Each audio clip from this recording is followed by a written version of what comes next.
बिस्मिल्लाहिर्रहमानिर्रहीम, अस्सलाम वालेकुम जी। मैं नजमुल हसन बाजवा हूं। नाज़रीन किराम, कुछ इंतहाई अहम नौयत की मुलाकातें चल रही हैं। इससे पहले बरतानवी हाई कमिश्नर नवाज शरीफ साहब से मिले और आज हमें यह पता चला कि अमरीकी सफीर ने नवाज शरीफ साहब से मुलाकात की है। इन मुलाकातों को अपने हिसाब से इनका अपना मतलब निकाल के नून लीग ने अपने सोशल मीडिया पर प्रोपोगेट किया, जिसमें मुख्तलिफ चीजों का दावा किया गया और कुछ इस तरह से चीजें रखी गई कि जैसे इनके ऊपर मुकम्मल एतमाद का इजहार कर दिया गया है। इन मुलाकातों की असल हकीकत क्या है, अमरीकी सफीर ने नवाज शरीफ साहब को क्या बताया और वो एक कौन सा कदम है जिससे इमरान खान दोबारा पावर में आ सकता है। ये दो तीन मेन चीजें हैं नाज़रीन किराम जो आज की वीडियो में हम डिस्कस करने जा रहे हैं। नवाज शरीफ साहब को क्यों धचका लगा है और किस तरह से कंट्रोल अब नून लीगी बागी सेनेटर्स के हाथ में है। नवाज शरीफ साहब को यहां पर किस सुबकी का सामना है, इसके ऊपर भी कुछ तफसीलन चीजें जो है वो मैंने आपके सामने अर्ज करनी है। और इसके अलावा जो आपने देखा ही है कि जमहूरियत जमहूरियत की और इससे पहले वो उस अग्रीमेंट की बातें की जाती हैं जिसमें जमहूरियत की जो है ना वो दाग बेल डाली गई थी, उसके ऊपर भी कुछ तफसीलात जो है ना वो आपके सामने अर्ज करनी है। लेकिन सबसे पहले ये जो अमरीकी सफीर वाली मुलाकात है और ये जो ये कहानी है, इसका असल बैकग्राउंड क्या है वो मैं आपको बता देता हूं।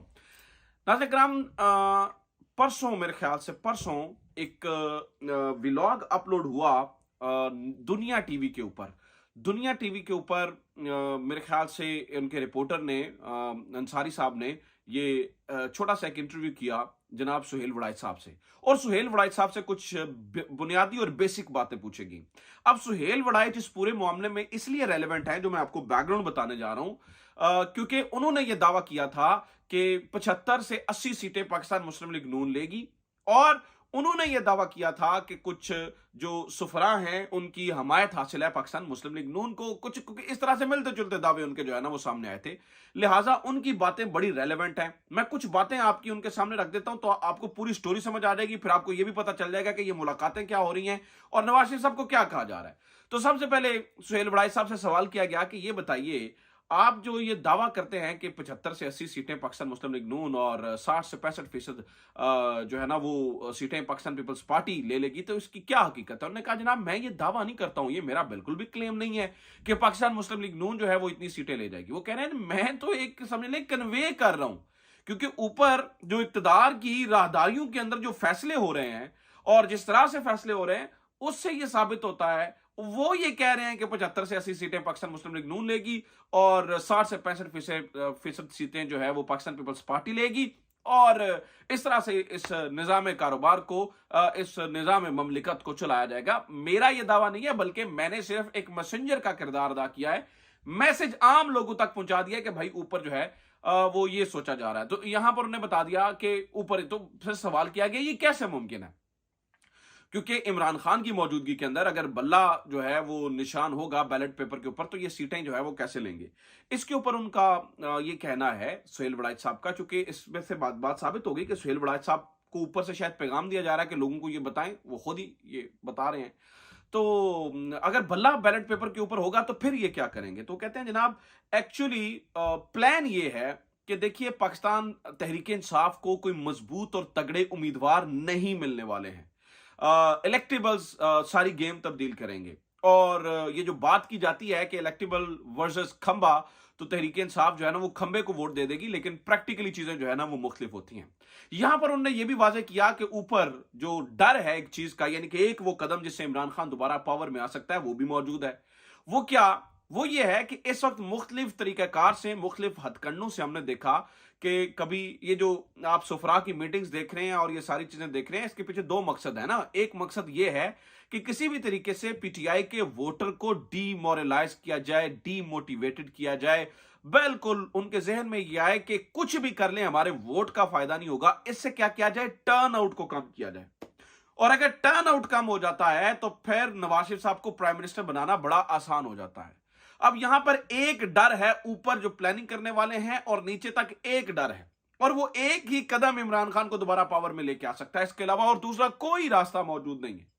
वो डर है कि अगर जो पीटीआई के जो वोटर को डीमोरलाइज और डीमोटिवेटेड कर दिया गया है मुख्तलिफ तरीकाकार से, नवाज शरीफ साहब को बादशाह सलामत बनाकर पेश करने से, जो ये डीमोटिवेटेड और डीमोरलाइज किया गया है, अगर ये वोटर बाहर आ जाता है मतलब अगर तहरीक इंसाफ के वोटर बाहर आ जाता और टर्न आउट को बहुत ऊपर ले जाते हैं तो फिर कंट्रोल किसी के हाथ नहीं रहेगा, ना प्लानिंग करने वालों के, ना प्लान में शामिल होने वालों के, ना वादे वईद करने वालों के, और ना वादे में शामिल होने वालों के। किसी के हाथ में कंट्रोल नहीं रहेगा। कंट्रोल आ जाएगा वोटर्स के हाथ में, इमरान खान के चाहने वालों के हाथ में, जो ये चाहते हैं कि इमरान खान को हमने लेकर आना है, उनके हाथ में ये कंट्रोल आ जाएगा और फिर चीजें जो है वो ठीक नहीं होगी।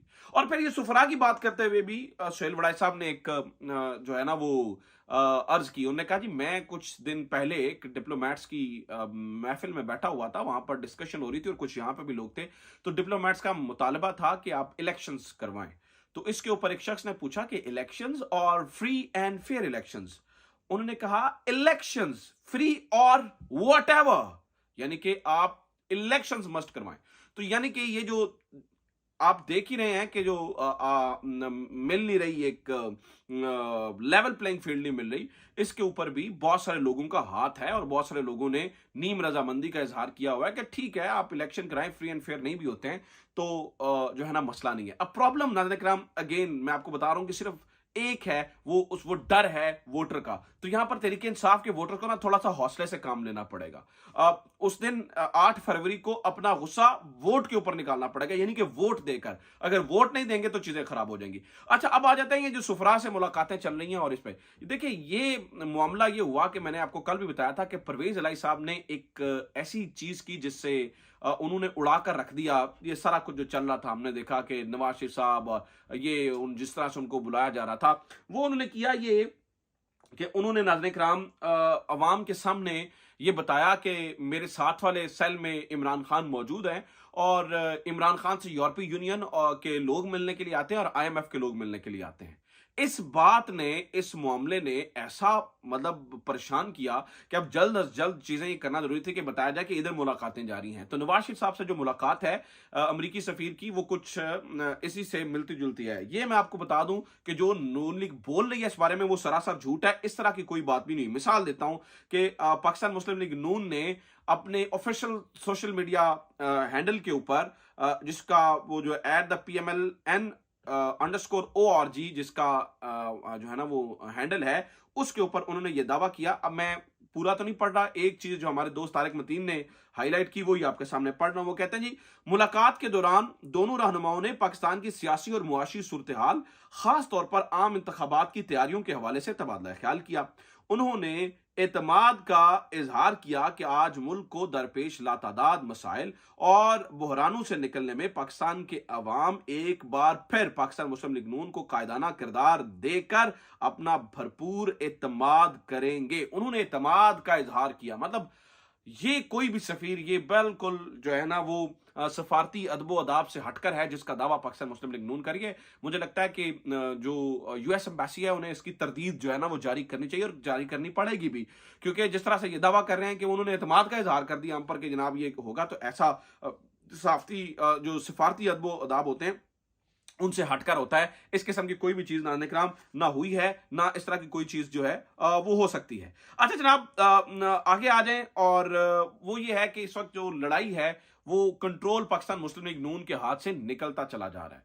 वो इसलिए क्योंकि सेनेट के अंदर आपको ये पता ही है कि कुछ सेनेटर्स हैं जो पाकिस्तान मुस्लिम लीग नून से बागी हो चुके हैं। जिस तरह से इनकी हरकत व असनात हैं वो किस तरह से देखिए, पिछले कुछ दिन पहले कुछ मतलब थोड़े से सेनेटर्स जहां पे कोरम भी मौजूद नहीं था, पूरा नहीं था, नून लीग के सेनेटर्स ने एक करारदाद मंजूर की जिसमें फौजी अदालतों की हमायत की गई। आज सेनेटर्स ने खड़े हुए और नुक्ता एतराज पर बात करने के लिए कहा और कहा कि ये जो हमने ये बुरा काम किया है, तारीख हमें कभी, मैं कोट अनकोट लिख रहा हूं, ये जो बुरा काम हमने किया तारीख हमें माफ नहीं करेगी, तो हमें नुक्ता एतराज पर बात करने के लिए दी जाए। लेकिन चेयरमैन सेनेट ने वहां पर बात करने के लिए इजाजत नहीं दी। तो नून लीग की सेनेटर सादिया अब्बासी खड़ी हुई, उन्होंने कहा जब तक इस मामले पर बात नहीं करने दीजिए हम आगे नहीं बढ़ेंगे। सेनेटर कामरान मुर्तजा उठे, उन्होंने भी इस बारे में बात की, लेकिन नून लीग की सादिया अब्बासी ने उन्हें कहा जी हमने इसके ऊपर जो है ना, फिर ये हुआ कि जो सेनेट के अंदर जो नून लीग की सेनेटर्स थे, हुकूमती सेनेटर्स और जो अपोजिशन के सेनेटर्स थे, वो सारे अपनी निशस्तों के ऊपर खड़े हो गए और खड़े होकर नाज़रीन किराम उन्होंने जो है ना वो शोर शराबा मच गया और इस बात पे एतराज किया गया कि ये जो अब हम कर रहे हैं ये किसी भी तौर से जो है वो काबिल कबूल नहीं है और ना ही जो है ना वो इस तरह से जो है ना वो चीजें होनी चाहिए। अब नाज़रीन किराम मैं एक और खबर आपको दे दूं, आज ये जो जमहूरियत का नारा लगाते हैं ना कि जमहूरियत ने ये किया, जमहूरियत ने फलाना किया और मिसाक जमहूरियत, इमरान खान को मिसाक जमहूरियत के ऊपर दस्तखत करने चाहिए, इमरान खान को मिसाक जमहूरियत के ऊपर दस्तखत करने चाहिए। आज अंसार अब्बासी साहब ने कुछ मिसाक जमहूरियत के बारे में लिखा है, मैं ये चाहता हूं कि एक दफा वो आप पढ़ लीजिए, एक दफा मैं आपके सामने पढ़ देता हूं ताकि आपको अंदाजा हो जाए कि ये जिस मिसाक जमहूरियत की ये बात कर रहे हैं वो मामला अब कहां से कहां चला गया। थोड़ा सा लंबा है, अगर आप इंटरेस्टेड नहीं है तो आप यहीं पे वीडियो को छोड़ सकते हैं, लेकिन मैं ये चाहूंगा कि आप अंसार अब्बासी साहब ने बड़े लंबे अरसे बाद एक नंगा सच दिखाया है तमाम पाकिस्तान की अवाम को, वो जरा एक दफा देख ले कि वो क्या नंगा सच क्या है, जिससे ये जो दावे करते हैं ना मिसाक जमहूरियत के, वो क्या है। मैं पढ़ के सुनाने लगा हूं। अगेन जो लोग इसमें दिलचस्पी नहीं रखते वो छोड़ दें, लेकिन जिन लोगों को ये सच जानने में दिलचस्पी है वो जरा इसको वीडियो को एंड तक देखें। वो क्या कह रहे हैं, पार्टी और नून लीग ने मिसाक जमहूरियत में पीपल्स पार्टी और नून लीग ने मिसाक जमहूरियत में इस अज़्म का इजहार किया था कि वो फौजी हमायत याफ्ता हुकूमत का हिस्सा बनेंगे, ना फौज की मदद से इक्तदार में आएंगे या किसी जमहूरियत का तख्ता गोल करेंगे। ये लिखा हुआ है। अच्छा, दोनों सियासी जमातों की जानिब से अमूमी तौर पर मिसाक जमहूरियत को शानदार कामयाबी करार दिया जाता है। इसमें मजीद लिखा गया है कि इलेक्शन में हिस्सा लेने वाली तमाम सियासी जमातों को मुसावी मौके यानी कि लेवल प्लेइंग फील्ड देने को यकीनी बनाया जाएगा।